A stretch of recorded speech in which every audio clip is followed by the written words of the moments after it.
Hey, what's up guys? This is Aaron and this is my first movie review, so I'll tell you how it's going to work. I'm going to talk about the film and say what I liked and disliked. Then I'll talk about the cast, story, and all the stuff and score from 1 to 10. And I will be continuing this process for all the movies I review. So as you can tell from the title, I'm reviewing the Batman movie under the direction of Tim Burton. So Batman had gone from the bright campiness of the 60s show to a dark comic book film, and I was all for this change. Well, not really change, it was how the character always was. And to my next point, it showed the real side of the character that not many people outside the comic book world of Batman knew. Now, I was not born when this movie was made. I watched this on DVD with my parents years ago, and have seen it multiple times since then.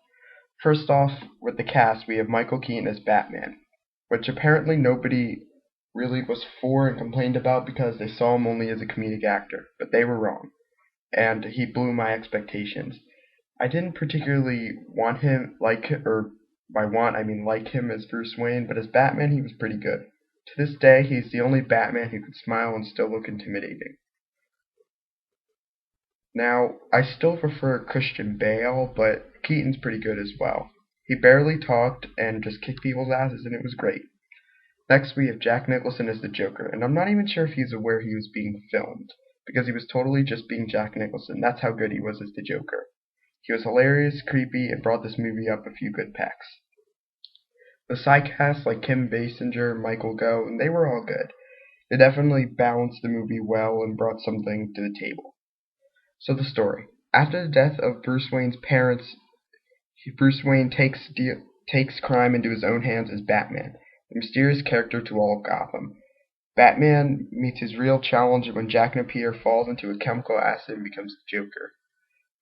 Alright, so I really liked the entire story with this. There were some parts where it was slow, but overall it was pretty good. Things I liked about the movie. Okay, so Batman and Joker. I love the action scenes between the two, and they both played their parts well, especially during the bell tower scene. I liked the dark look to Gotham and the Batcave and the Batmobile. That was all really cool. While the film is very dark, there's a character named Alex Knox who I'm blanking on who he's played by, but you all know who I'm referring to. At least I'm pretty sure that's his name. He had some great humor to the film, and I loved that. Even when it was most dark, you could rely on him to bring some balance to the film. And of course, one of the biggest things is Danny Elfman's score. The Batman theme has instantly became a classic, and I enjoy it, as I do with the entire score and the work he does on the next film. Now, there's only really two things I can say that I didn't like about this movie, but they're not small. For instance, I didn't like the fact that the Joker was the main character in this movie. It might not seem like it by the title, but it really should be called Joker. It's more of the origin story about him over Batman. They take 10 minutes, maybe 5 minutes into Batman's origin, and build up the Joker's origin to be this huge thing. Now, the Joker is a huge character in the comics, very popular, and I get that, but it's Batman's movie still. Batman should be the main character and feel like he's the main character, but it didn't really feel that way, and I didn't really enjoy that. Next, I didn't like the fact that there wasn't a relationship between Batman and Gordon. Now, in the comics, those two do a lot together, not like that, but they work together a lot, and in this entire saga outside the Nolan films, they don't really do that. And I don't like that fact of it. That it just bothered me a lot.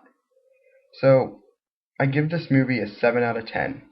Next, I will be reviewing its sequel, Batman Returns, and ultimately I will get to the new, well, not really new, but newest Dark Knight Rises. I give this movie a 7 out of 10. Or, I don't know if I already said that, but I'll say it again. I gave it a 7 out of 10. So let me know what you think. Like, comment, subscribe, and I'd love to know where you guys stand. Thanks.